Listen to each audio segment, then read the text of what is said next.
منو ما هادو؟ شكون هاي شي حد نحن فضول؟ شنو كاين؟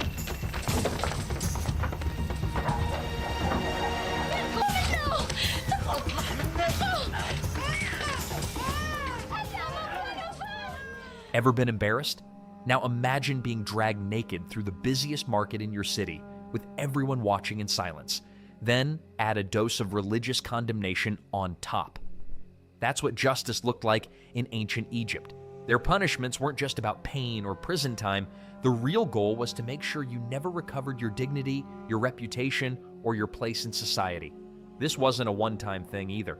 Public stripping, head shaving, branding, parades of shame, and even ritual torture were all carefully designed to erase your identity and make you an example. In a world where honor meant everything, losing it was worse than death. But why did they go to such extremes? Ancient Egyptian justice wasn't just about physical pain. It was about taking away everything that made you who you were. Instead of breaking bones, they broke identities. The logic was simple and brutal. If you wanted to stop people from breaking the rules, you had to make the consequences unforgettable and visible to everyone. Every punishment was a performance, and the condemned person became the main attraction. The goal wasn't just to hurt someone, it was to turn them into a living warning for the rest of society. This approach was rooted in the concept of ma'at, the sacred balance that Egyptians believed held the universe together. When someone committed a crime, it wasn't just a personal failing, it was a threat to the entire cosmic order. That's why punishment had to be public and impossible to ignore. Humiliation was the tool they used to restore balance. If someone broke Ma'at, the whole community needed to see the consequences so everyone would remember what was at stake. Egyptian officials understood something that modern systems sometimes overlook. Pain fades, but shame sticks. Take the case of a tomb robber caught in Thebes around 1100 BCE.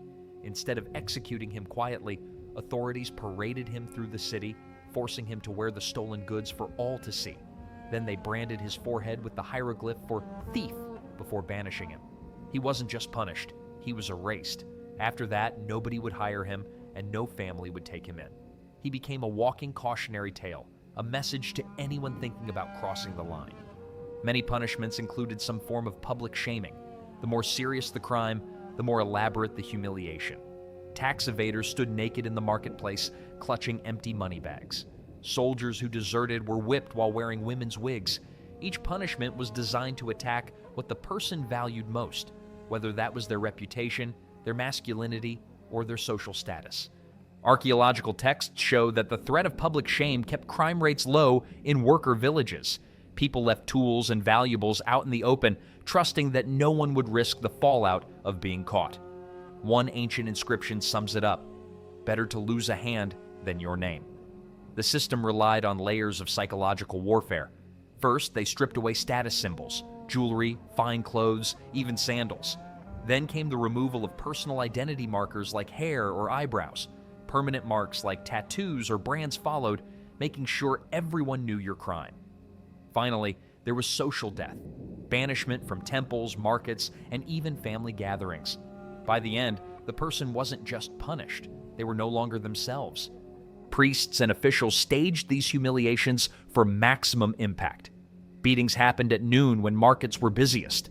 Brandings took place at temple steps during festivals. Sometimes punishments were delayed to draw the biggest crowd possible. The whole society became part of the process. When people threw dung or spat at the condemned, they weren't just watching, they were participating. After witnessing these scenes, most would do anything to avoid the same fate. The system weaponized shame, turning it into a powerful tool of control. But if you think public ridicule was bad, it was only the beginning. Egyptians had a way of stripping someone down, literally and symbolically, that went far beyond embarrassment. If you wanted to erase someone in ancient Egypt, you started by taking away their clothes. Clothing wasn't just about covering up, it was a badge of who you were, what you owned, and where you belonged. Stripping someone in public was like deleting their entire identity in front of everyone they knew. Court records from Deir el-Medina show that public stripping was a common punishment for property crimes. The message was simple: steal from the community and you lose every bit of respect you ever had. For women, the stakes were even higher. A linen dress wasn't just a dress, It showed her family standing, her marriage, even her connection to the gods. If a woman was accused of adultery, officials didn't just remove her clothing, they took away her protection. Temple murals show female offenders stripped to the waist while priests chanted spells about revealing the truth. And they did it right outside the temple, making sure everyone in her life saw her at her lowest moment. Men didn't get off easy either.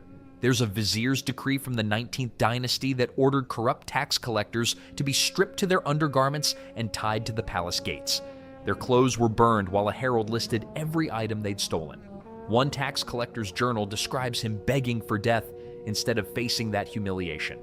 Afterward, nobody would trust him, and his career was finished. In ancient Egypt, a public stripping could destroy your life in a single afternoon. The ritual itself was loaded with meaning. Guards didn't just yank off your clothes, they cut the ties, a gesture that symbolized severing your connection to society. Then, they'd put you on a raised platform so nobody missed the show. Officials timed these punishments for when crowds were largest.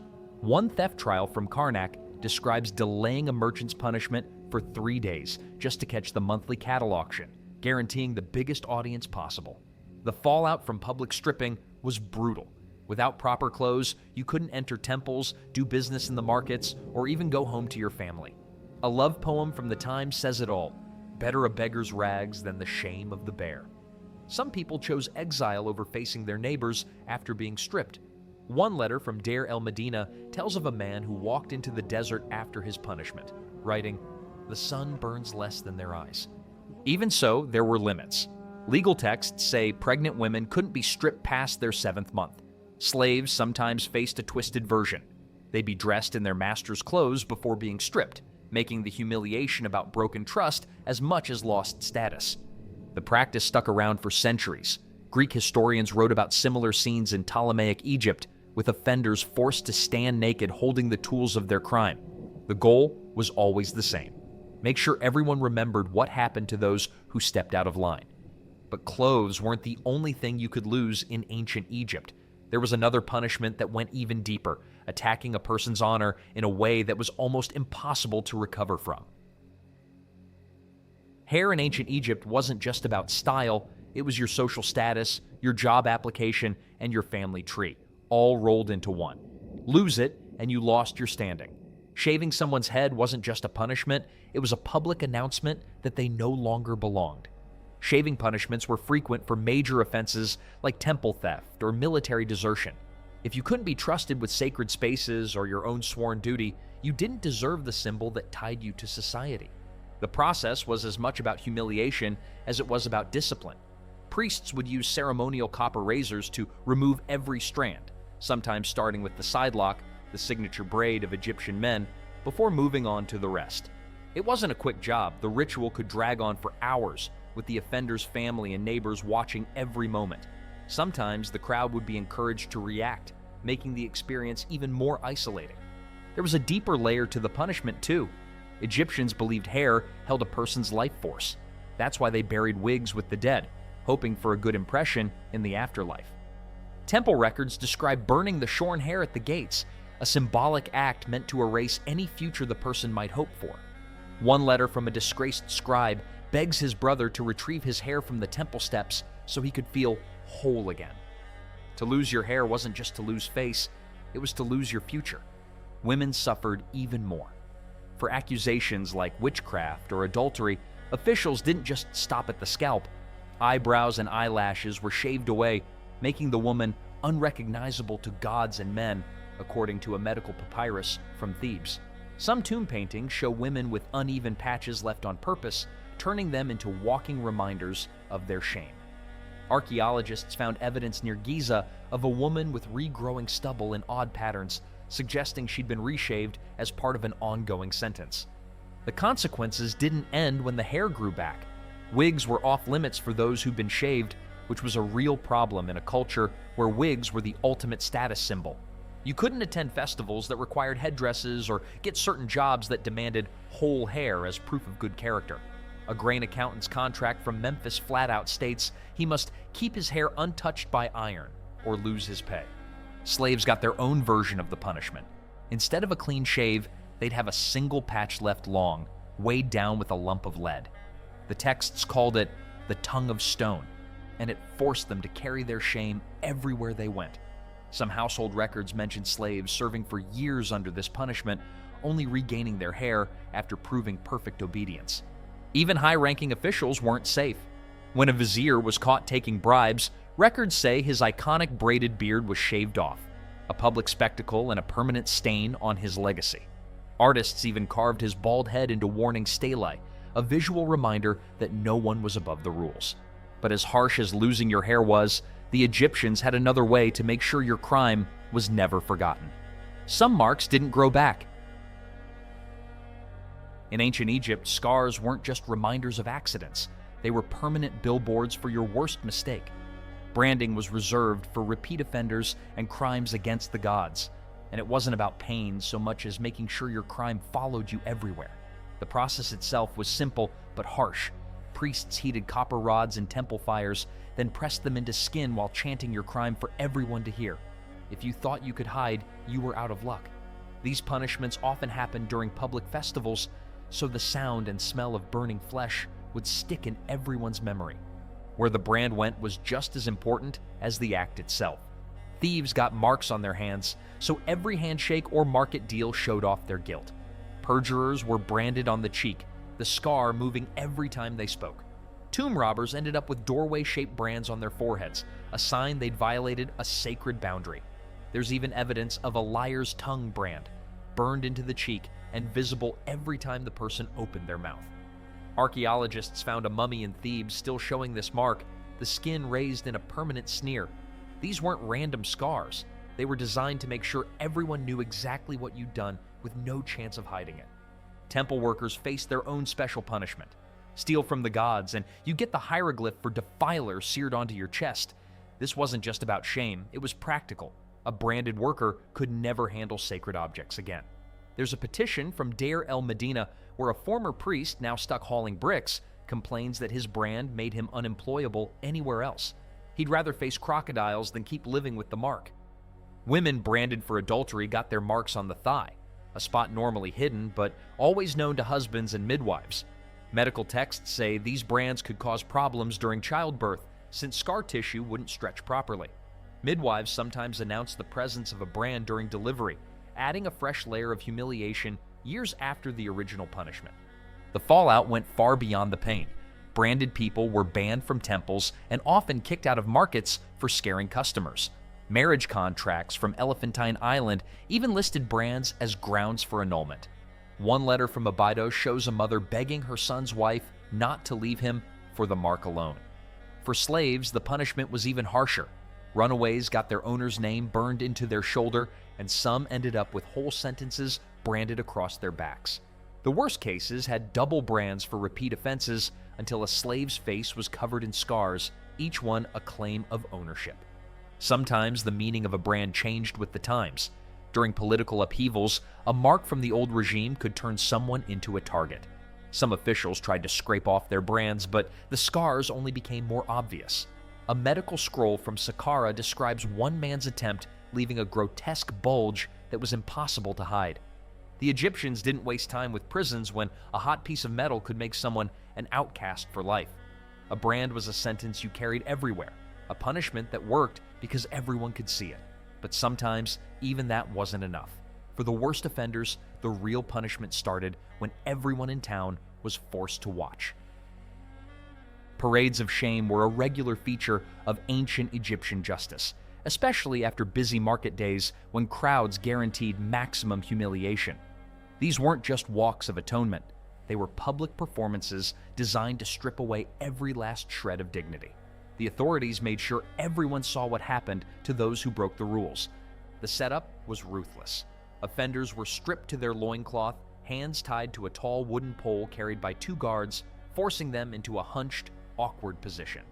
Sometimes they had to carry the tools of their crime: thieves with stolen goods, corrupt officials with mock crowns of rotting fruit.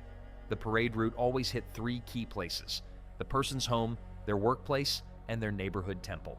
At each stop, a herald announced the crimes, making sure that friends, family, and co-workers all heard every detail. But the real cruelty came with the forced confessions. offenders had to chant their guilt in time with drum beats, repeating self-incriminating phrases over and over. One trial record from Thebes describes a man forced to say, "I am the hand that stole from Amun," hundreds of times as he shuffled through the streets. Archaeologists found graffiti near Memphis showing parade routes marked with tally marks, likely tracking how many times each offender had to repeat their lines. The repetition wasn't just for the crowd, it was meant to burn the shame into the offender's own mind. Sometimes the innocent suffered the most. When a temple robbery in Abydos went unsolved, priests picked a homeless man to cleanse the land through his voice. He had to chant, "Though my hands are clean, my soul was greedy," as crowds pelted him with salt.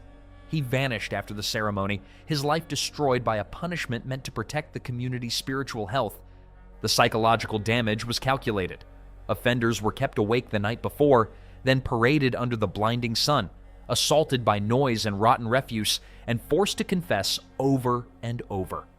Children were encouraged to mimic the hunched posture, making sure the lesson stuck for the next generation. Medical papyri describe parade survivors who wandered in a daze, unable to speak or interact normally, some even reverting to childhood habits out of trauma.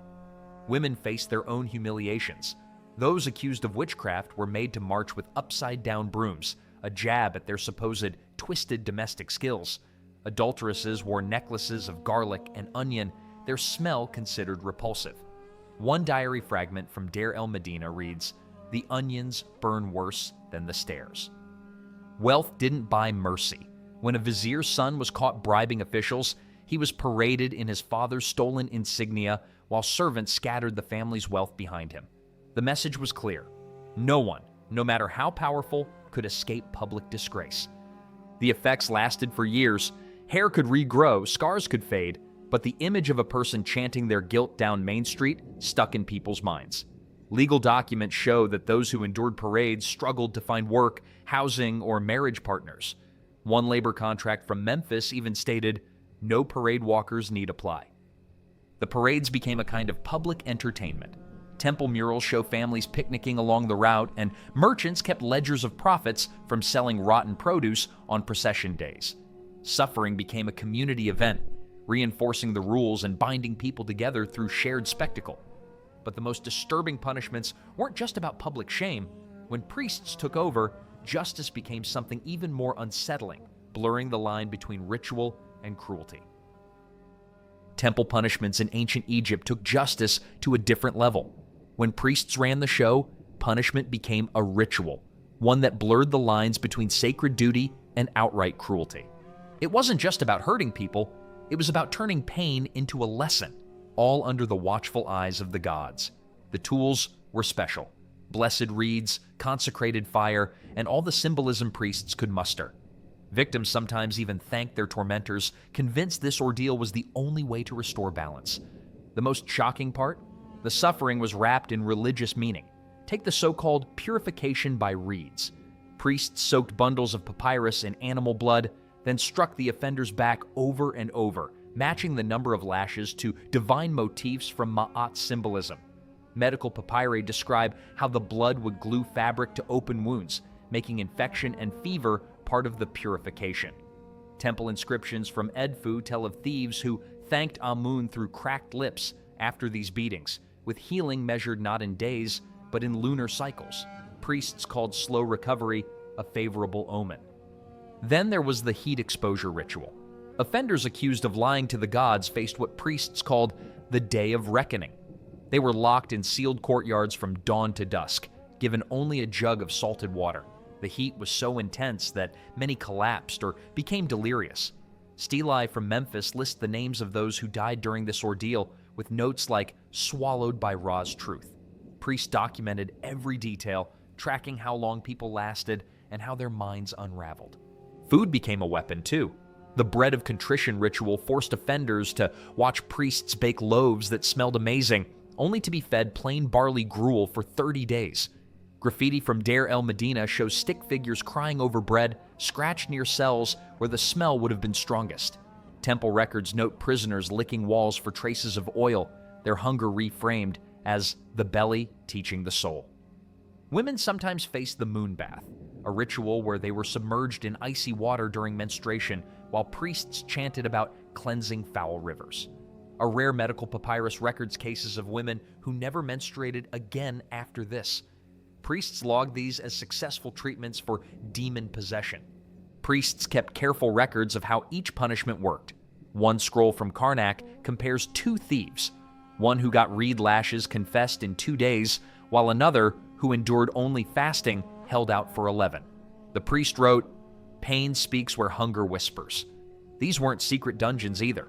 Wealthy Egyptians could buy tickets to watch. A noblewoman's diary describes bringing her children to see a tax evader endure heat exposure, calling it a good lesson for their ka. Wall paintings show audiences taking notes like students at a demonstration. What's most unsettling is how the punished accepted this treatment. Letters from offenders often call priests healers and torture medicine. One man wrote home after his reed beating, "The pain is great, but greater still is my gratitude."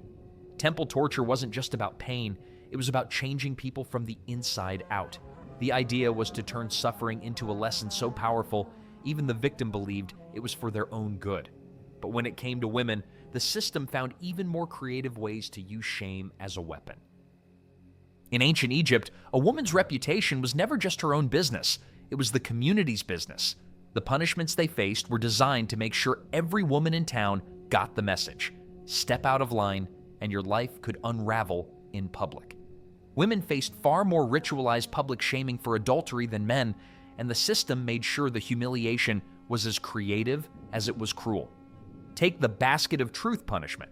Suspected adulteresses were stripped to their undergarments and forced to parade through the streets carrying a heavy reed basket. The twist? The basket was filled with wet Nile clay that slowly dripped down their legs, giving the impression of menstrual blood for everyone to see. Temple texts called this showing her true nature, as if public embarrassment could somehow reveal guilt. Archaeological finds of heavy reed baskets with worn handles hint at just how often this ritual played out. Hair was another target. While men might end up bald, women usually faced a more calculated humiliation. Officials would shave half the head in jagged patterns, using dull razors to leave behind what one medical papyrus called living hieroglyphs of shame. The most common design was the broken reed, a symbol for a woman who'd bent to another man. Some temple art even shows these women forced to wear fish headdresses afterward, marking them for everyone as unfaithful. The legal deck was stacked from the start. A woman's testimony needed 3 male witnesses to count, and when punishments were handed out, women usually got the worst jobs. Tax records show female offenders were often assigned to sewage cleanup crews, work that left them reeking for weeks. Graffiti from Deir el Medina shows a stick figure woman scrubbing a latrine, the caption underneath reading, "This is justice?" Marriage didn't offer much protection. If a wife was accused of disobedience, she might be forced to wear her husband's sandals around her neck for a month. In divorce cases, some women had to walk backward for a whole year, literally unable to face society. Even in death, the shame stuck. All these punishments targeted what women valued most: reputation, family, and social standing. The message was clear: if you stepped out of line, you risked losing everything. For many, the threat of public shame was enough to keep them in check. But for the enslaved, the system found even harsher ways to erase identity and humanity, pushing punishment past shame and into something even more brutal. For Egypt's enslaved population, punishment was less about correction and more about stripping away any sense of personhood. The justice system treated slaves like faulty equipment. If something was wrong, you didn't fix the person, you made an example out of them. Everything about their punishment was designed to make them seem less human in the eyes of everyone watching. One documented ritual involved humiliating slaves with filth. Slaves accused of laziness or disobedience might be forced to wade barefoot through animal waste while wearing signs listing their faults. And it didn't end there. They weren't allowed to clean themselves afterward. Temple payrolls from Memphis note slaves losing pay for offensive odor disturbing sacred spaces.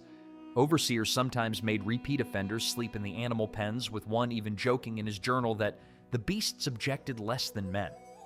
Movement restrictions were another favorite. Slaves who talked back or slacked off could be sentenced to crawling days. For weeks, they had to move on hands and knees, no matter where they went.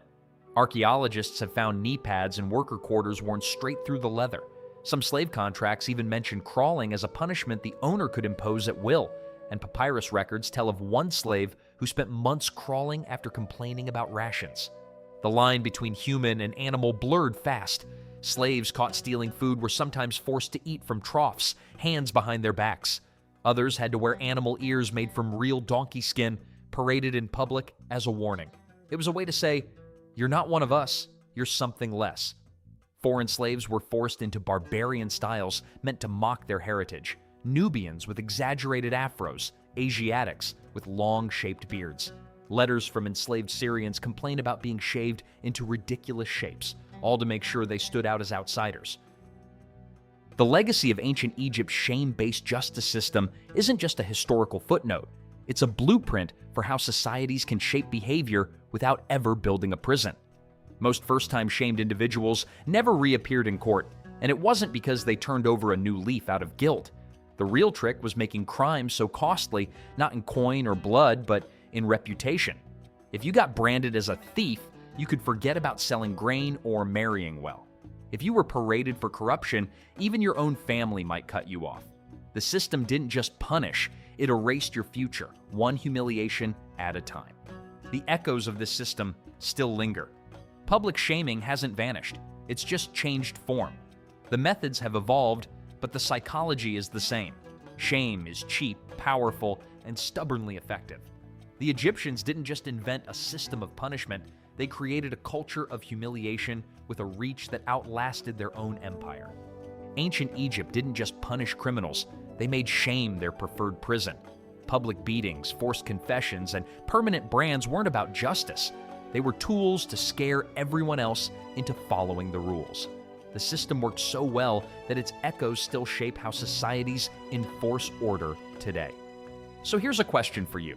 Where do you see shame used as a tool for control in the modern world?